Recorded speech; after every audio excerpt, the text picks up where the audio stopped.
Get that part taken care of first, and then go over here and hit the go live button on Facebook. Morning, JJ. Right. Good morning, kids. We are live today. We have a really special episode of the Kong Family Show today. We're very excited. We are the Kong family, as all you know, and as you people are going to be watching this as the days, weeks, months go by. We have this really simple goal. We just want to change the world.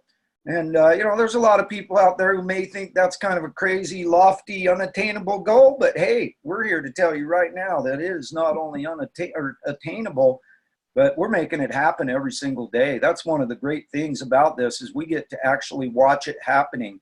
People, changing the world starts with changing minds and changing people's lives one at a time. And as my brother Sean loves to say, we're changing the world one glass of hydrogen-rich, oxygen-saturated, incredibly hydrating Kangen 9.5 at a time. And I like to add, and one lightning bolt in a box, one incredible guest, one amazing episode of the show, one incredible family at a time. And so today, kids, we have Mr. Steve Beaumont. He's coming to us from up in the great state of Washington.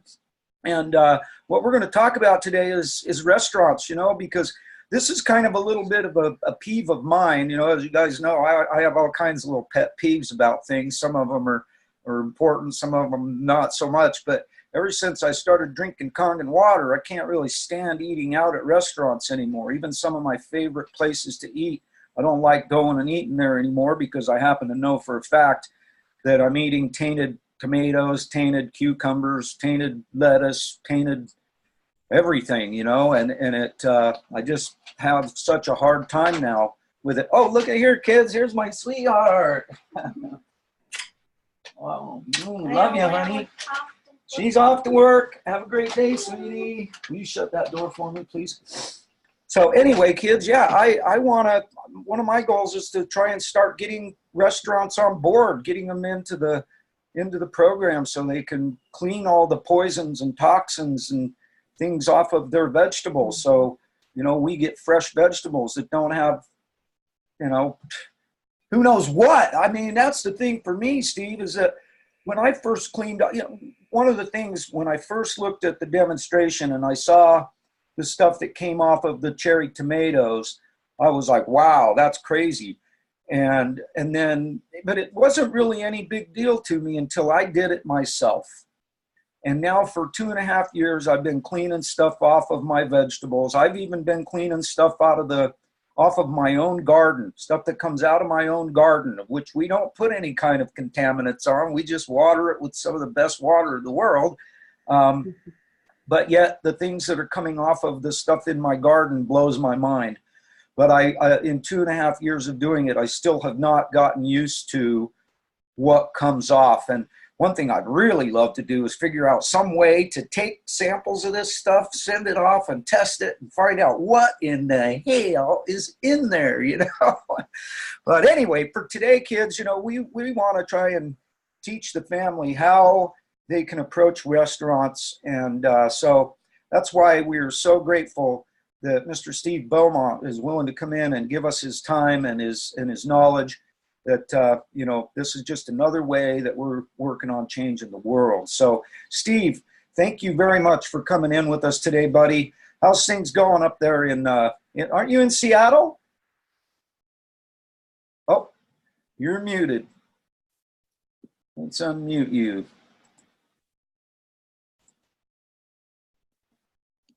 There you go. Okay. Sorry about that. We were having some audio problems earlier.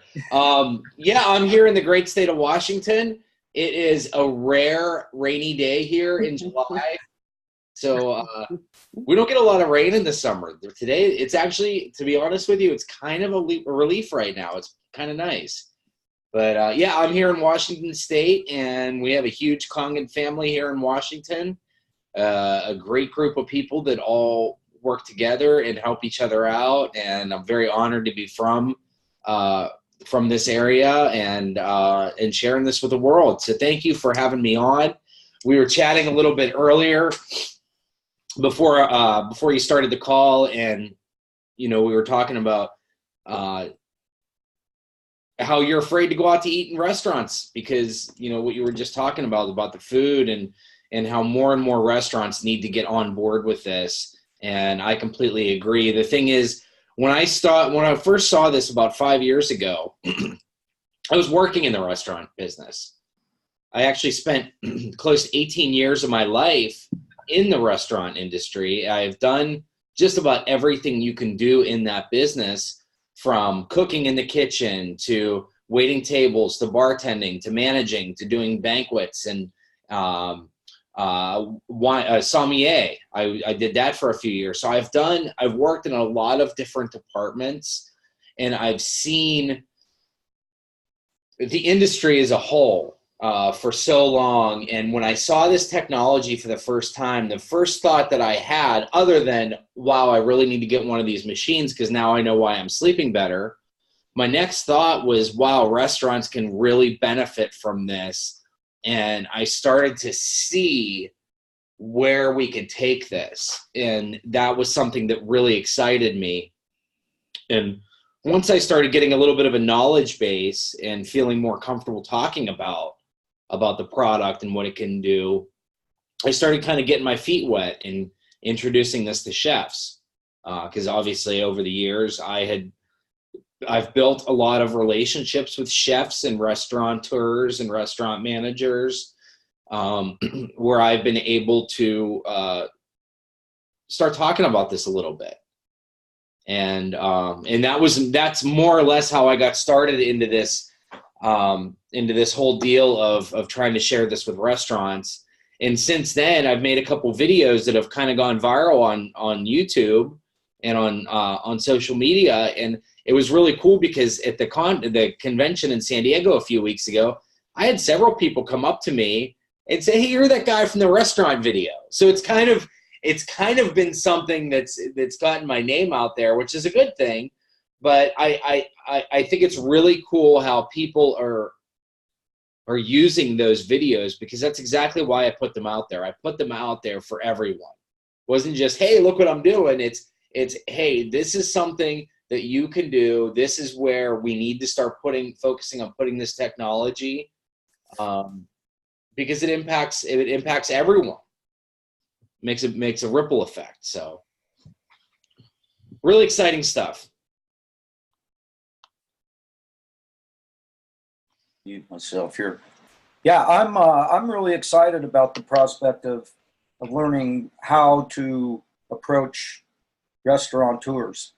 Like with my buddy George, he's spending $150 a month on chemical degreasers.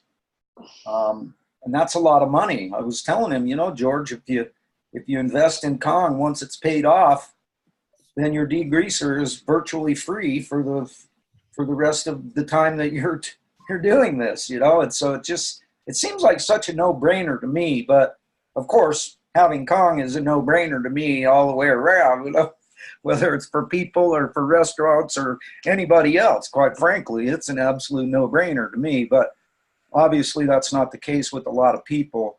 It did take you 6 months. It did take you 6 months. So, hey, we got to look at it as we got to walk before we run. Yeah, exactly. I was a skeptic, and I thought it was the stupidest thing on the planet for about 6 months. And so, yeah, I have to admit that was the way I was.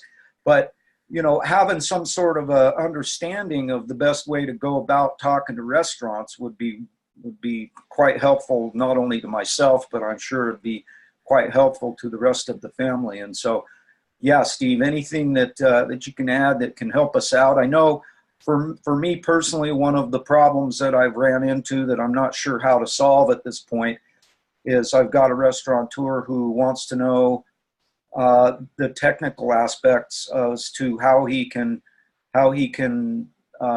satisfy the health department that what he's doing is actually doing what they want done. And I don't know how to provide that information to him. And at this point, it's been several months since I talked to him, and I just don't have the information. So I was actually hoping that you might be able to shed some light on that and help people get something so that as they go out to restaurants. You know, it would be great if you could just kind of share with us what's the best way to go out there and get after a restaurant. How do we, you know, like you were telling me earlier, we don't want to be approaching restaurants the same way we approach our next door neighbor or our mom. So what do we do? So thank you. I appreciate the question, and I'm going to answer it in two parts. First, I'm going to answer the question that you just asked, which is more or less talking about the approach, and then I'm going to address the health department. So, like I said, you know, we don't want to be out marketing this the same way to our next door neighbor that we would to a restaurant. And I think what a lot of distributors out there are doing is, you know, they're approaching restaurants the wrong way. They're kind of doing it backwards. I think most people are trying to lead with the water, specifically the drinking water, when they're talking to restaurants and, you know, more or less trying to convince them that this water is better than what they're serving. They could sell it. They could do this. They could have healthier guests. And I'm going to tell you from my experience and from what I know about the restaurant business, unless it is an extremely health-conscious restaurant, that their number one focus is the health of their product and you know, healthy customers, and they're really natural or purists as far as the health of their food, you're probably not going to get very far with the drinking water. What restaurateurs and chefs specifically are interested in, and I don't care who you are, their primary objective is ROI, return on investment, making a profit.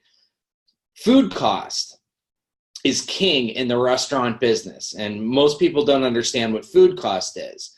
So I'll explain it in the simplest way possible.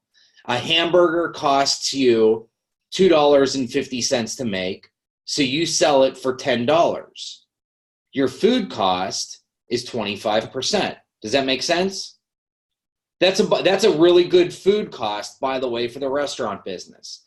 The average restaurant wants to be around, now everyone's different, but you want to be around 25-30%, unless you're a steakhouse. A high-end steakhouse is going to be on the higher end, probably around 40% for food costs, because obviously they have a much higher product. But food cost is the most important thing for chefs, because that's how they determine their price point. It's how they determine what kind of profit they're going to make. So anything that they can do to bring food costs down is going to be very, very important. So some ways that we can reduce food costs for a chef or a restaurateur is, one thing, reduce waste, okay? So reducing waste, not throwing as much produce away, that lettuce that turns brown after a few days because you've soaked it in tap water isn't going to get thrown away for 2 weeks when it's washed in 11.5, because it's not oxidizing, it doesn't have all those chemicals on it, and it's going to last much, much, much longer and stay fresher and provide a better, cleaner, healthier tasting product for their customers. So that's going to be something that's very, very helpful.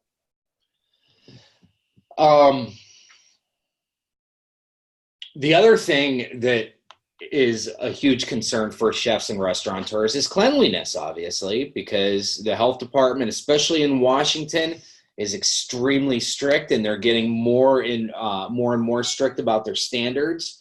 So cleanliness is a big issue, and they understand as well as we do that the chemicals are no good. They don't want to be spraying bleach around their raw chicken either. They do it because they have to. They don't know that there's a better way out there. So a couple of the key things that I really try to get across, and we'll come back to the actual approach, is, you know, how you actually approach them. We'll come back to that in a minute. But what I really focus on is what I want to get across to them is the power of the 11.5, the ability to degrease, because that's where they're going to find their greatest cost savings. The second thing I want to impress on them is the power of the hypochlorous acid, the ability that it has to kill bacteria in a much quicker time than bleach, the fact that it's non-toxic, the fact that you could produce an endless supply of it at your fingertips. And then thirdly is the food quality. Well, of course, you don't ever want to tell a restaurateur that you're going to make their food better, because that's insinuating that their food isn't good to begin with. Last thing you want to do is insult your customer. Okay? But you want, so that's a kind of a sensitive area, because people will say, oh, well, it'll make your food taste even better. No, don't say that. But it will improve the flavor of food, because you don't have those chemicals on there. We've all tasted the tomatoes. We know the deal. Chefs have better taste buds than we do. They can taste more than us, so they're going to notice just as much of a difference, if not more. I have never seen a professional chef that has tried the tomatoes side by side and hasn't had a drastic response to it, because they're very in tune with what they're tasting. So again, with regards to restaurants, if you can get in the door with this, with the ability to degrease and the sanitizing capabilities of the hypochlorous acid, if you can get in the door with that, you already have a really good chance. The problem is most people have a hard time getting in the door, because probably they're doing it wrong. Their approach is wrong. They haven't worked in the business. Maybe they don't even know who to talk to. So we have a lot of people out there doing cold calling with restaurants where they're literally going around and knocking on the doors of restaurants, walking in and saying, hey, can I talk to so-and-so? We have a technology, blah, blah, blah. When, a lot of time they're unaware of what time they're even doing this. They could be walking into a restaurant at 11:30 in the morning or at 4 o'clock in the afternoon, when they're not going to get anywhere with a chef if they don't know what time to go in. Usually, and I'm just giving you some secrets here, usually very early in the morning or dead in the afternoon. I'm talking 9 a.m. or 2:30 in the afternoon. If you try talking to someone at lunchtime or before dinner, then they may not talk to you again at all. I mean, you're not going to get very far during the busy times, so you want to go at the right times. The best person to talk to, first off, is the executive chef, if you can get in front of them, or the owner. A general manager is good too. They can get you in front of the chef, but at the end of the day, you're always going to end up in front of a chef.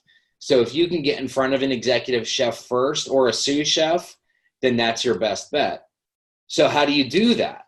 Well, a lot of people, again, like to do cold calling, which is fine. You can do that. You can walk into a restaurant and ask the hostess or bartender during a slow time, hey, what's the best way to what's the best way to get in touch with your executive chef about new technology? Or who's your primary purchaser? Who's in charge of purchasing? But it's that simple. Hey, who do I need to talk to about implementing new technology? I just did that earlier this last week. I was talking to a gentleman that I used to work with in the restaurant business, who works for a big company that I have my sights set on, and I reached out to him. He's a higher up in the company. I said, hey, who do I need to talk to about implementation? Who does implementations in your company that I can get a discovery meeting with to introduce some new technology? And this guy follows me on social media. We work together. He knows what I do, and we have a trust. So he had no problem giving me the contact information for two different people. One of them is the president of the company. The other is the director of operations. So he got me in front of the right people. So that's one piece of it, is you want to be in front of the right people. If you're up there trying to talk to the hostess or the bartender about microclustering and negative ORP, and you're doing a demo, I mean, really, they're just going to think you're crazy. But if you're professional about it, like we are, we're professionals, so we're going to approach this just like professionals. You see, chefs deal with salespeople all day long. They got millions of people trying to sell them something. They got someone trying to sell them new lettuce, someone trying to sell them new beef, new chicken, new pork, new salmon. So they're dealing with salespeople all day long. They're used to it. And that means they're also used to rejecting salespeople. So if you don't know what you're doing, and if you're not confident, and if you're not talking to the right person, you're gonna find it very, very difficult to work with restaurants. But if you can get in front of the right people with the right information, with the right approach, then you might find it to be very easy, because we've all seen what our technology can do, right, JJ? We've seen the oil emulsify the water. We've seen the videos with the bacteria under the microscope literally stop moving in a second when they're sprayed with the hypochlorous acid. We've seen all that. We've seen the lab results from ATS Labs. So we know that our technology works. It's just a matter of getting that in front of other people. Does that make sense? Absolutely. Yeah. I love it. The whole idea of what you just said, who do I talk to about implementing new technology into your restaurant? That's awesome. I can't wait to get out there and start trying it. It's really that simple. And, again, what a lot of people do is they immediately start into their pitch. Hey, I would like to talk to so-and-so about this amazing blah, blah, blah, blah, blah, blah, blah, blah.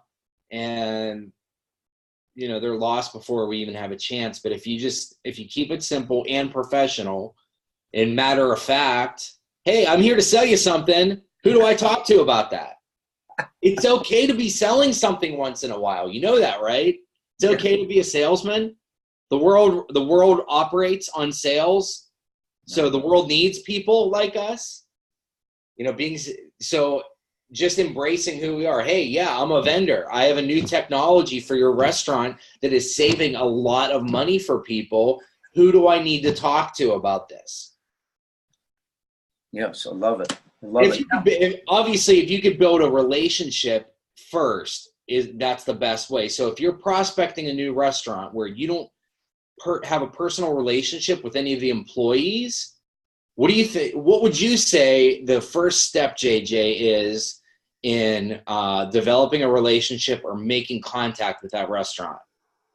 Probably to go eat there. You're exactly right. Go have a meal and chat up the staff. Get real friendly with the staff. Don't tell them who you are and what you're there for, but make yourself known in the restaurant and gain rapport with the right staff members. Hey, can I talk to your manager? My meal was fantastic. Can I see your manager?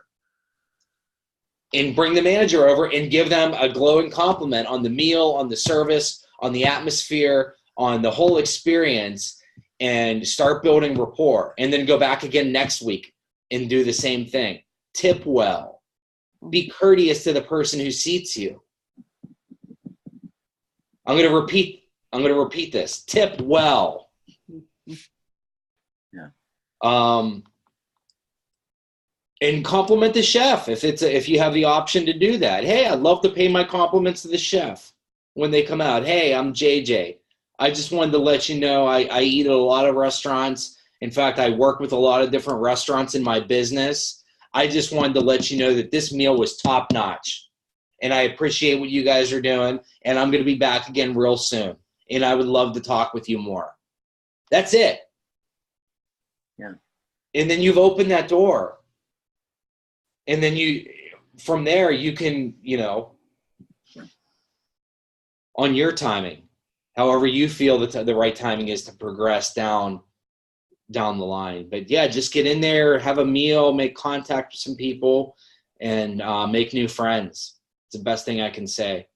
Yeah. I guess it's probably worth it to do that. I mean, one of my problems is I guess I could go ahead and do it, but I hate eating. Just the idea of going to these restaurants and eating this tainted food. It's a hard thing to deal with, but hey, it's probably worth it. I mean, especially since how I'm drinking Kangen water, whatever gook I'm eating, my Kangen water's up and flush it out of my body. So I'm going to be all right in that department. But it's just, I have this weird stigma now about eating things that haven't been cleaned off in Kangen water. And it's kind of crazy, but yeah, if I really want to be able to get into restaurants, that's a great thing. And that's definitely what I'm going to do.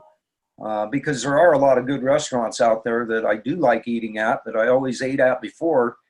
But, so Steve, my next question for you that I'd really love to, get kind of an idea, because after all, we're trying to put together a little bit of a protocol that people can follow and utilize. And so when you do get that opportunity when you go in, you've done your eating there, you've complimented them, you've developed that rapport, and you finally get the opportunity to go show them something, what do?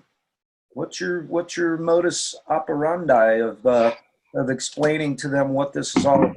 You start with the degreaser or something like that? Yeah, it's real simple. I do. I just go right into a very simple tabletop demonstration. Typically, I don't take a whole lot of stuff. I don't go wheeling a whole demo kit into the restaurant.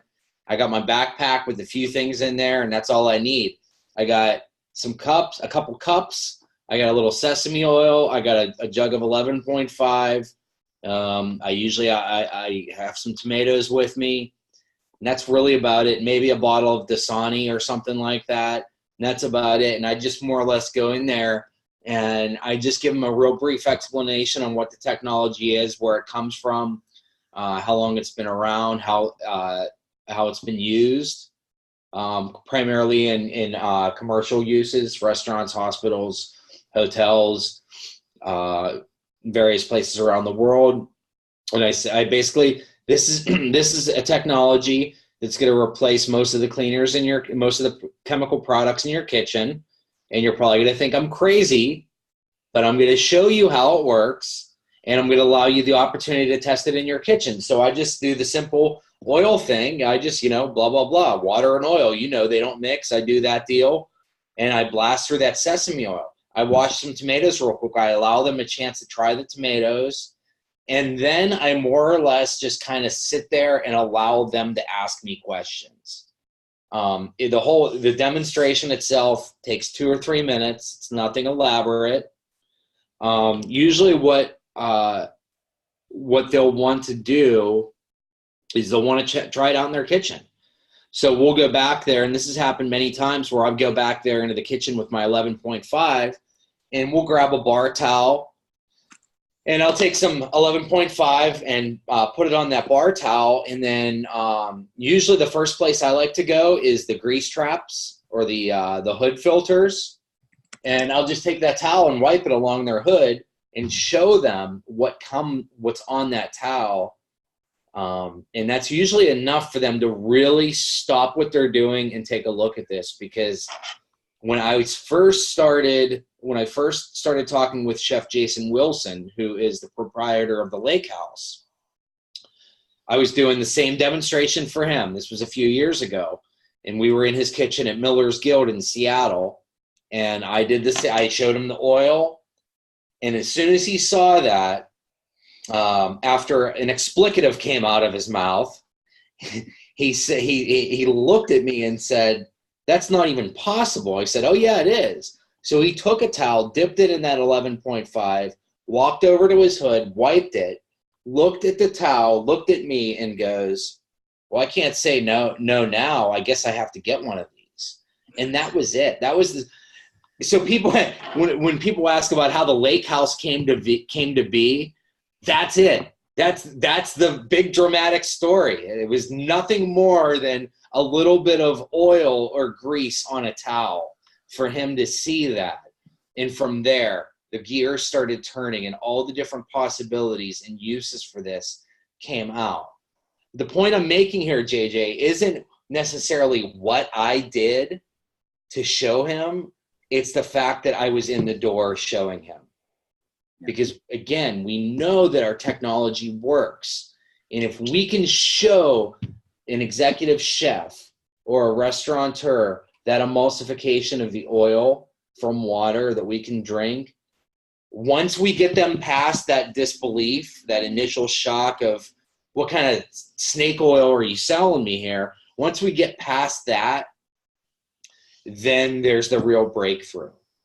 When it sinks into them that I can break down oil with a product that comes out of a machine that I can make an unlimited supply of for pennies, fractions of pennies on the dollar, for the cost of salt, basically, then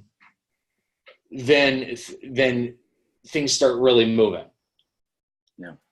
You know, one of the things I was talking to George about, my buddy that owns the Greek restaurant, after we talked about the degreasing and that kind of stuff, and I mentioned to him that he could, this is obviously going to have to be something that's secondary, but I know that if I were a restaurateur and I had this technology, I'd be making sure that all of my customers got Kangen water out there on the table. Because pretty much whenever you go to a restaurant, the first thing they do is bring you out a glass of water. And being able to give Kangen water in that aspect is going to make changes for people, as we know. But like my buddy George, I was telling him, you're going to want to stop. Once you have this technology, you're going to want to stop selling Dasani. You're going to want to stop selling water altogether. You just want to give it away. You're going to want to give people water. What do you think about that concept as far as restaurants are concerned? Well, obviously, you want to give something good to your guests. And again, it's usually the drinking water becomes an afterthought with restaurants because it's not the priority. I'm not saying that you're not going to sell a restaurant by leading with the drinking water, because you may.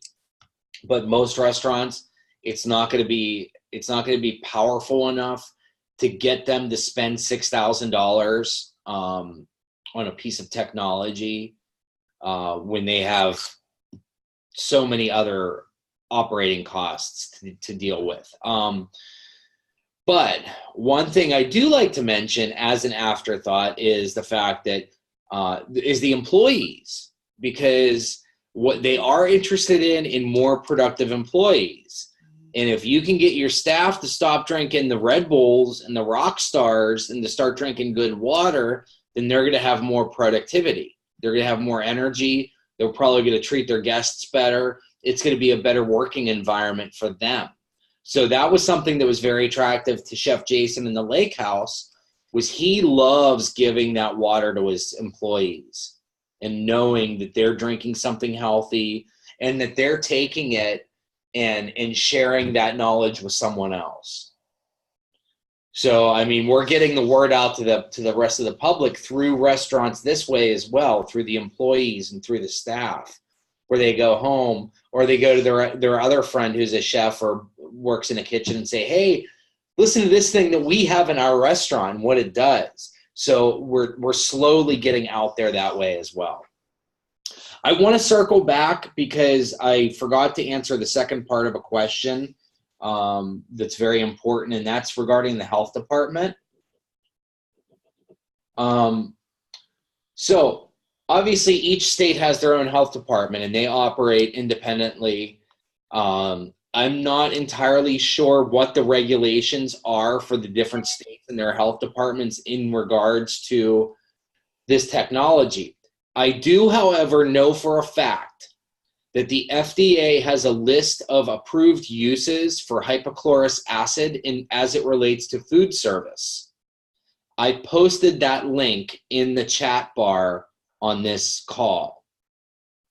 So you can go to that link, and that'll take you to the FDA website, and it'll take you to a little case number. If you click on that highlighted case number on that website, it'll pull up an abstract, and that abstract will show all the different uses that the FDA has approved in food service for hypochlorous acid, which, by the way, hypochlorous acid is the 2.5 pH water, as we call it. It's electrolyzed hypochlorous acid. It has been used for a very long time for a lot of different things. It is more effective than alcohol. It is more effective than chlorine bleach at killing bacteria. It does it faster. It's non-toxic. It doesn't burn the skin. You can get it in your eyes. You can get it in your mouth. It's not going to harm anything. And like I said, it's been tested and approved. And it's very, very, very powerful. And it's just, most people don't know about it. They don't know that it's out there. So when you go that route, you can share that with restaurants. If they're concerned about the health department, what they do is, let's see if I have one here. I don't have a strip with me. The health department typically, at least the restaurants here in Washington that I know of, they just walk through the kitchen with a little chlorine test strip, and they stick that strip in these red buckets that are supposed to be spread throughout the kitchen every maybe 30 feet or so, these red sanitizer buckets that have a bleach and water solution in them. They stick the test strip in there, and if it turns the right color, yellow, meaning there's chlorine in it or bleach in it, then they're satisfied. So the hypochlorous acid that's produced by our technology is a form of non-toxic chlorine bleach. So the strip does turn the right color. So, and I've seen that. I've seen them test it. It'll come out the same color as their normal chlorine bleach does, and they're satisfied. Now, I am working with some higher ups at the health department here in Washington to try to get our devices specifically approved to the point where if there is an XpMHyJxkqpA Super SD 501 in a restaurant kitchen, then they're in full compliance with the health department right away. So that they don't have to go through, some of the stuff that they're going through now. There's several of us that are working on this, but we want to get it to the point where the health department walks into a kitchen, sees a Super 501 and says, "Oh, awesome, you're using that." And be very, very satisfied with, yeah, exactly. Wow. So we're getting there. We have a long way to go. But we're getting there slowly but surely. But I mean, if you look at the Seattle Times just did an article not long ago about electrolyzed reduced water in the restaurant and hospitality business. And Sheraton hotels I don't know if it's company-wide, but I know in California have adopted using ERW in their hotels. I believe Hilton is also, and there's many, many, many, many more companies out there that are starting to come on board with this. And just so you know, XpMHyJxkqpA is not the only company that's producing this equipment. And I'm not talking about Life Ionizer or Tyant. There are other manufacturers of restaurant-grade hypochlorous acid or electrolyzed water technology. They're not nearly as well known as XpMHyJxkqpA. They don't have all the certifications that XpMHyJxkqpA does. But I'm just letting you know that there are some others out there. And what do those other companies make? Do they make just a machine that makes like 11.5 and 2.5, or? Basically, yeah. They're designed to make hypochlorous acid and sodium hydroxide, which is, hypochlorous acid is a 2.5. Sodium hydroxide is the 11.5. That's what these machines are designed to make. They cost a whole lot more money than our XpMHyJxkqpA products cost. And I'm not sure about the operation of them, but they're just know that there are other companies that know about this that are starting to produce equipment for it. So I guess time is of the essence. We want to really spend the next couple years getting this out to as many places as we possibly can, and just starting that ripple effect of getting the word out. Because John, I like you. I want to go out to eat and know that I'm eating something good. I mean, go to the most expensive restaurant in downtown Seattle, and you order a salad, and it's the same pesticide salad that you're getting at McDonald's. You know what I mean? You're paying $20 for one salad, and the other one $3.99 for. So we want everyone to step their game up. Yes, amen, brother, amen. So, real quick before we move on, does anybody have a question? Anything that has come to your brain cell from listening to what Steve has to say here this morning? I'm curious. I was given a food facility FDA registration thing with a number on it. Does that carry any weight, Steve? Have you ever used that? Is that something that is a universal deal? Like you were talking state to state, the FDA being more of a federal deal. I mean, because I pulled it up. I have it here, but it's just blank. It just says FDA food facility registration number. Okay, so Sean, if you click on that there should be a little highlighted number, maybe 5 or 6 or 7 digits. If you click on that, it'll pull up the abstract with all the data. Okay. No, I think I just must have gotten a copy of like a Word document or something. But yeah, it's got like a 12-digit number on it. I'll take a look at that. Actually, let me see if I can pull it up here right now. In the meantime, yeah. We all know that the FDA. Okay. So Sean, do you see a regulation number 1781010 in blue? No. I have 18161996856. Maybe I pasted the wrong link in there. Well, and here, I mean, at the very least,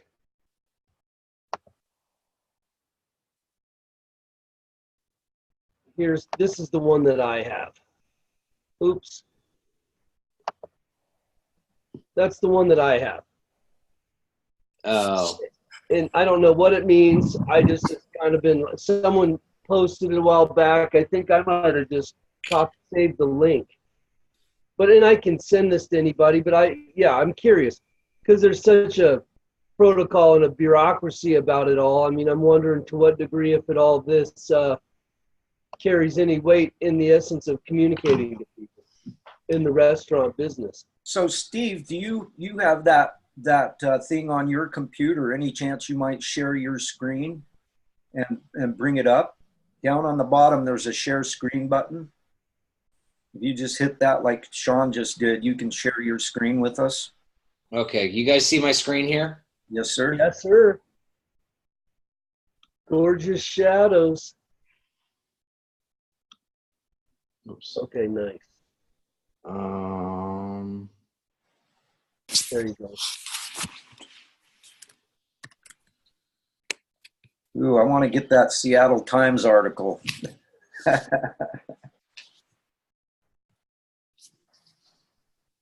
I got way too much stuff going on here right now on my screen. All right.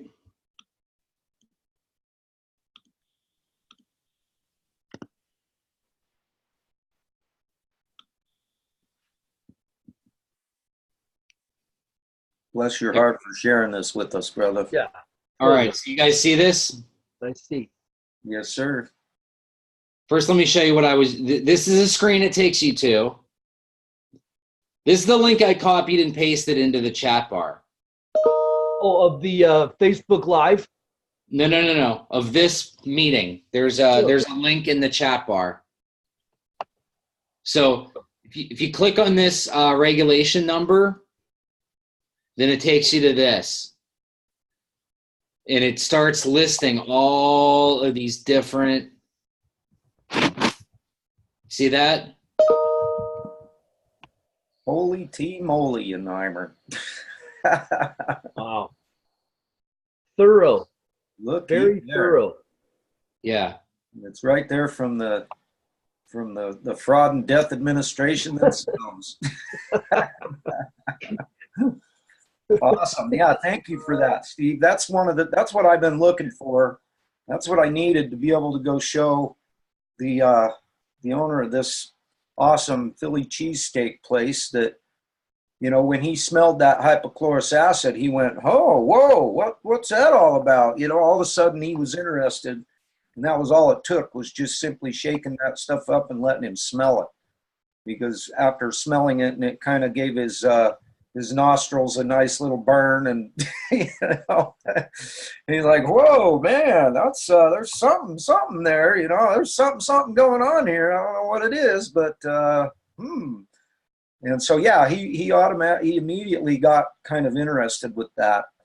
And something I'd also like to mention here, Dan Edlund, I was talking to him yesterday, and he told me, he said, "I'll tell you what, brother, you wanna do something that'll blow the mind of people. If you can get back into their kitchen and get to their hood, and you got yourself a spray bottle of 11.5, he goes, all you do is just go back to their hood and spray it on their hood. And when they see all that grease starting to melt and drip off of there, they go, whoa, holy moly." I mean, I guess that's a very similar thing to wiping, you know, getting the rag wet and, you know, running it across like that. Would you say that one or the other would be more effective, or have you ever tried doing the spray bottle thing? Yeah. I mean, either way is fine. See, here's something that, you know, we don't realize is there's a lot of back end stuff going on in a restaurant. There's a lot of deep cleaning and regular maintenance that has to happen. And so as the more and more restaurants I've been able to work with, the more uses I've been able to see that they're using this for. And one of the more recent ones that I've seen. So I'm working with a company right now that has multiple restaurants, and one of the things that they've been extremely interested in is the cleaning of their grease trap filters, which they're pretty big. They're these filters for obviously their grease traps, and typically they need to be replaced twice a year. Now they cost $500 a piece. And depending on what size your restaurant is, you have several of them. You know, an average restaurant may use 6 or 8 of them. If you're changing those twice a year at $500 a piece, what if I can get you to reduce that to only changing them once a year or once every 18 months? So there's your $6,000 return on investment right there. So it's just knowing the things that the various things that they can use it for, and being able to suggest those things that you really only get from experience. So how do those big grease traps, how do they go about, do they just run a big thing of water, big old vat of water, and stick it in there for a bit, or what do they do? How do they actually clean them? The company that I'm talking with right now, what they're currently doing is they're using an industrial solvent. It's a degreaser, and it costs about $1,500. And they use a lot of it, and they have to buy it pretty often. So that's what they're soaking them in. And you know, we're just trying to show people a better way. So I would imagine they already have some sort of a method to their madness of however they use this chemical degreaser. And so we want to show them how they can just replace it with the 11.5 water into the tub or tank or whatever they're soaking them in.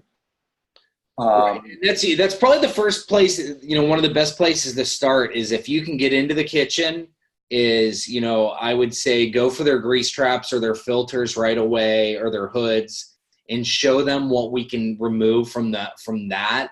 That's going to have the biggest impact on them. And then, you know, I had a chef bring out one of the racks from their smokers. It was a seafood restaurant, so they smoke a lot of salmon and whatnot. She brought one of the racks from her smoker, and you know, this is 10-year-old smoker. The rack was totally covered in black soot and, you know, just caked on, and she hadn't seen the silver metal on that rack since the day the smoker was brand new. And they brought one of these racks out to me, and I took a towel with some 11.5 and just rubbed it. And it was like bright, shiny silver metal glowing through all this black soot. And she just looked at it with her mouth open. She's like, "Are you kidding me?" I'm like, "No, this is real." So when they see, I mean, it works better than those industrial solvents. So when they see that, I mean, seeing is believing. And so their mind, again, will start to turn with all these different uses, you know, cleaning their floors and reducing L&I claims. You know, one L&I claim is 4 or 5 or 10 times more expensive than one of our machines. What's an L&I claim? Somebody falls and gets hurt. Because anybody that's worked in the restaurant business knows that the floors of a restaurant are like ice, and that it's just caked on grease for years and years and years and years. And I don't care if you have slip-resistant or slip-proof shoes or not. I don't care if you have suction cups at the bottom of your shoes. Restaurant floors are slippery. And being able to clean them makes a huge difference. So again, it's just a matter of knowing what they're looking for, knowing the different ways that we can help them. Really, the sky's the limit. We could save there. I couldn't even begin to put a ballpark on what the potential savings are for a restaurant. Couldn't even do it. Wow. So now I have another question that just came to my brain cell from all of this discussion.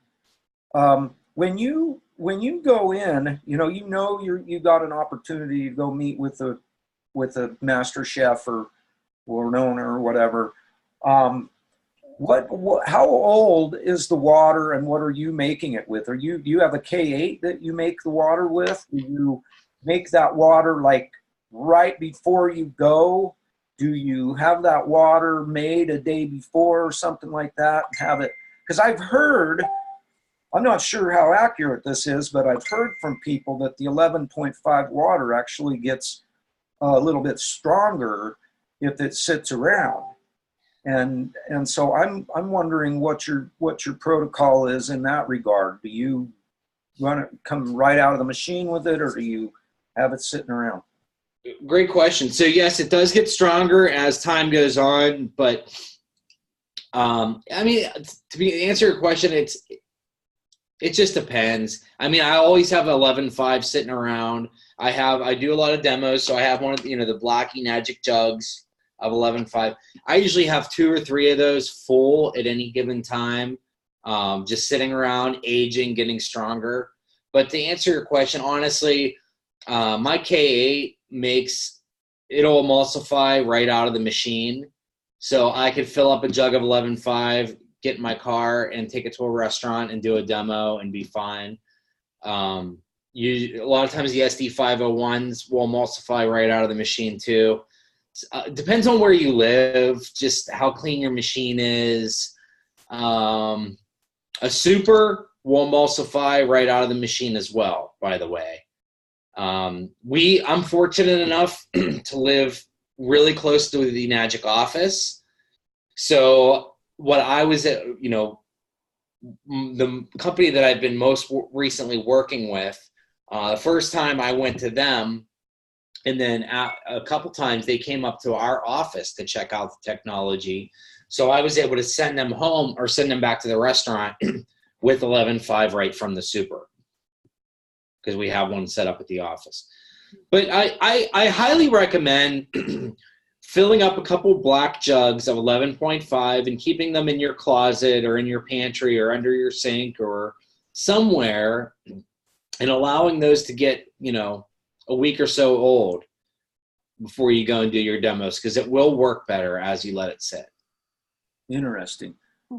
Dan, you just jumped in here and you had your hand up there for a second. Did you have something you wanted to say?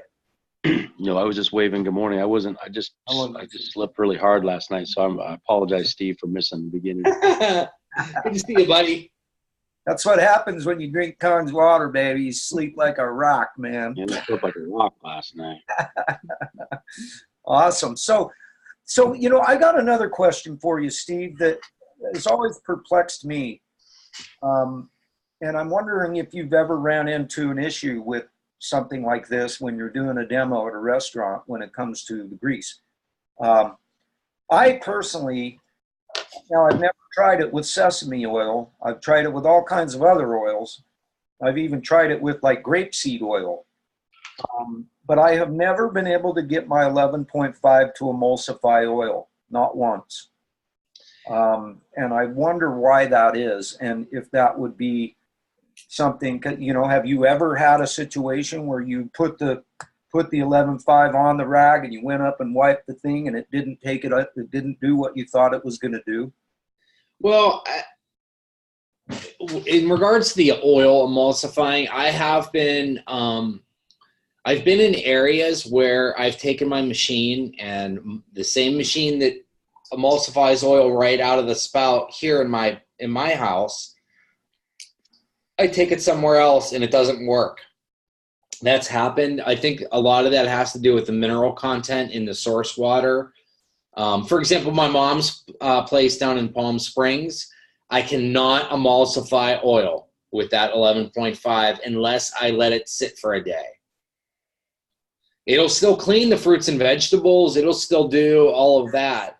But if I were using it for a demo to do the emulsification of the oil, I got to let it sit for a day. And that's even if you're doing it with sesame oil. Correct. If I may, I learned from my 6A 7 years ago or whatever, when I finally tracked down who the guy was. He freezes it. And he, not like complete full block, but he just sticks it in the freezer overnight, and I fill up a couple of gallon jugs and make them. I go through a bottle all at once and just make my 11.5 and 2.5, and what I do is I freeze it, and next, when it thaws out and stuff, it rips into oil. I don't know why, but I was having problems with that too, and until I learned how to freeze it, again, not fully, but enough to have chunks and stuff. And I always try and leave space at the top. So, because I learned the hard way with the big 5-gallon jug I bought, filled it up to the nails, froze it. That thing was cracked like my shorts. So I had to I had to figure it out, and obviously use a little common sense and not fill it all the way to the top so that water could expand. But freezing it helps me utilize that in these instances of use. Emulsifying oil, if that helps. I've never heard of that. That's awesome. Yeah, we learn something new every day here on the Kong Family Show.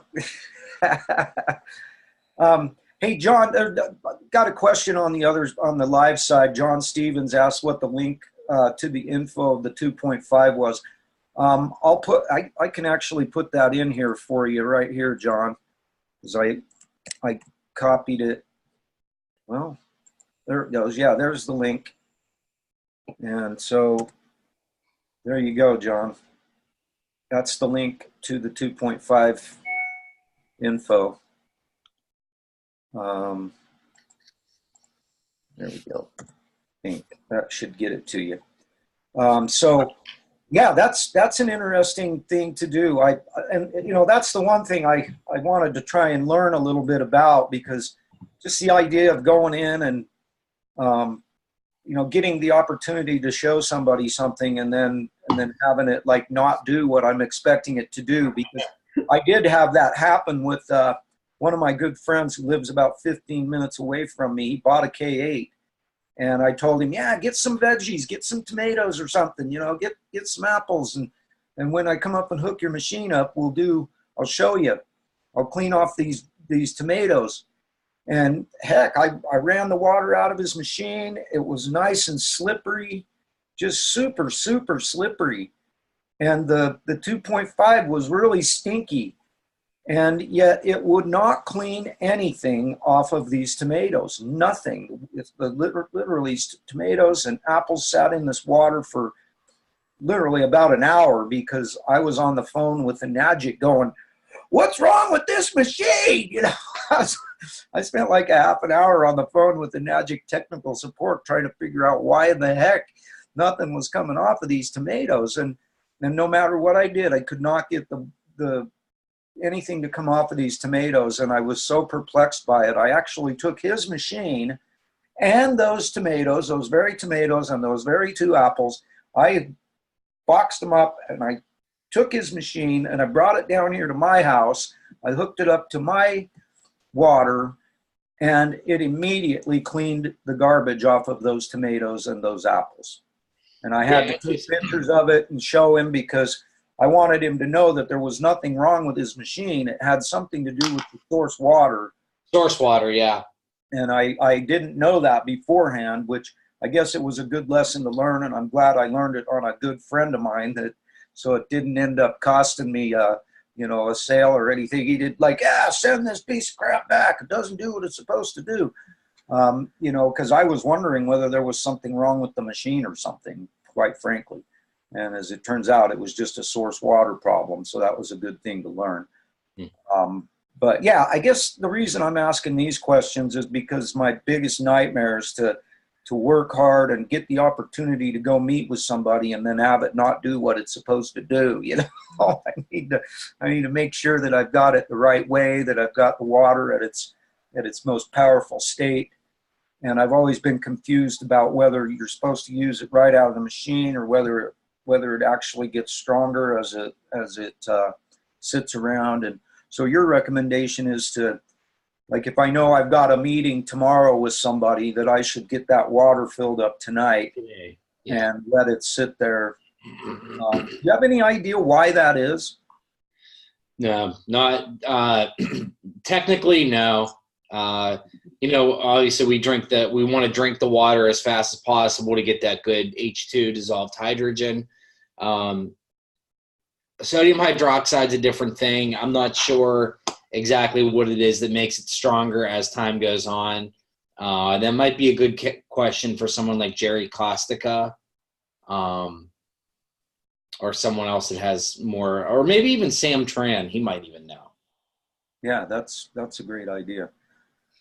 Well, heck, man, what an awesome show today, buddy. Thank you so much for coming in and sharing your expertise in this particular field with us, because, you know, I think this is going to be powerful. I know it is going to be for me, because this is one of my things. I really want to get restaurants using this water, because I know for a fact that it's going to make a big difference in their restaurants. And I know when we had Janine Janicelli on the show, she mentioned that she was talking about all the things she's seen from a business standpoint. She wasn't willing to share any kind of health stories, but she shared all kinds of success stories. And one of her stories was, I've seen restaurants that were on the verge of collapse that implemented this technology in their restaurant, and it literally changed their clientele. And now their restaurant is absolutely exploding with business.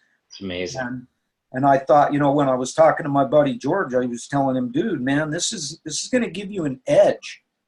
This is an edge that's going to explode your business, because, you know, once we know of a restaurant that's out there that has Kangen water, we're all going to be telling everybody about it and spreading the word about this restaurant. That's, you know, you're going to want to advertise on your restaurant that, hey, proudly serving and utilizing Kangen water. And that kind of thing, to let people, you know, and people who know what it is, and especially as time goes by, those people are going to be frequenting your restaurant, because your restaurant right here is serving Kangen water and this restaurant right here is not. Where are you going to go? I know where I'm going. And so, yeah. Anybody else have any other questions that have been spurred into your old brain cell about, you know, what we've talked about before we before we move on to the rest of our day, let me look through here to see if anybody here on the live side has any questions that I missed. No, just a bunch of thank yous and. I just want to give a quick shout out, JJ. It was awesome to see you and Sean in San Diego and get to hang out with you guys and hang out on the beach, and it was just a great time. So really cool to hang out in person, and that's good. That's the first of many. Nice. Yeah, No, yeah, I hear that. Listen, I'm getting out your guys' way. I've got some former classmates and stuff that are out in that neck of the woods. I got to come invade your guys' castle and, yeah, come in bells of flipping and balls of rolling, dude, because you guys are awesome, and I'm excited as hell. You guys got such a solid, stellar crew out there. And, yeah, makes for the preparation of a road trip out to Seattle is imminent. I would love that. We get to go out, have a good time, maybe catch an 80s party somewhere. I got the gold pants. I got the gold pants still. Yeah. Stop. Hammer time. Yeah, I tell you what, though, you might have had the best costume of the night, man, rolling in looking like MC Hammer. I'm telling you, man. And with the handle like Stevie B, you just can't go wrong with that one. Yeah, No, appreciate it, brother. Great show. Appreciate your insight and your knowledge about this whole dimension of things. It's definitely going to give any of us out there trying to do what we're doing with restaurant-wise, it's going to give us a leg up. And so hats off to you, and continued blessings and success out there, my friend. Thank you, Sean. Yeah, buddy. Steve, I'll tell you what, man, getting to meet you guys was for me personally the highlight of the trip, was getting to meet you and Liz and Dan, and that was just a gift, and thank you so much. I mean, that was so awesome when you guys showed up on the beach that day and we got to hang out there. That was just literally the highlight of the whole weekend for me. And, I just love you guys so much. I appreciate all the work you guys are doing and all the gracious help that you're giving us and, the family in general. I know that this stuff is going to help a lot of people. And that's kind of one of the things that has gotten me so excited about what I'm doing now and helping me understand that I'm on the right track. I've got the right thing at the right time. And all I got to do is just keep on keeping on. Like Dan says, the only way you can fail at this is by quitting. And that's not my style. And this is so dang special, and the people are so special. I've literally never been involved with a company before where so many people are willing to reach out and help people that are not in their downlines, that are not part of, as Sean and I always say, we're not on the same squad, but we're in the same league. And, so it's really refreshing and humbling and, it's just, I'm so grateful to be here and have this platform to be able to work with people like you. And like Sean said, I can't wait. We got to get up there and get up there to your neck of the woods. I want to go back to Washington. I haven't been up there for a long time. I spent some really wonderful years in my youth, from 3rd, 4th, and 5th grade lived in Othello, Washington. That's where I learned to wrestle. Wrestling's a pretty big sport up there in the state of Washington. It is. So, yeah, I can't thank you enough, buddy. I know you're really busy and have a lot of things going on your plate. So I just so appreciative of you, gracing the Kong Family Show and giving us this information that we can share out with others. And, this is the kind of ammunition that we need so that we can go change the world. And so, yeah, that's it, you guys. We are the Kong Family. We are changing the world. That's our goal. That's our plan. That's our aim. That's how we're doing it. And Sean, how is it that we're doing that again now? 1 glass of hydrogen-rich, oxygen-saturated, abundantly, supremely, indubitably hydrating 9.5 at a time. And 11.5 if you're feeling frisky. Amen, brother. One lightning bolt in a box, one incredible guest, one amazing family, one fun-loving show at a time. We are changing the world. So once again, Steve, thank you so much for your time. Thank you for coming in here. Thanks to everybody that's out there on the live side. Thank you. you, Zan and Alan, for coming in. And yeah, we love you guys. And remember, as usual, do not forget your hugs, kids. Do not forget your hugs and your hoodie. Rod guard getting greasy. Attaboy. Love you guys so much. Get out there, change the world, starting with your own. And make it a great day. I'll do my part. Thank you, Sean. Thank you, everybody. Have a great day. God bless you. Call me or text if you need anything or have any questions. Giddy up, my man. Word. Thank Have a good day. Bye for now, kids. Make it a great one. Bye.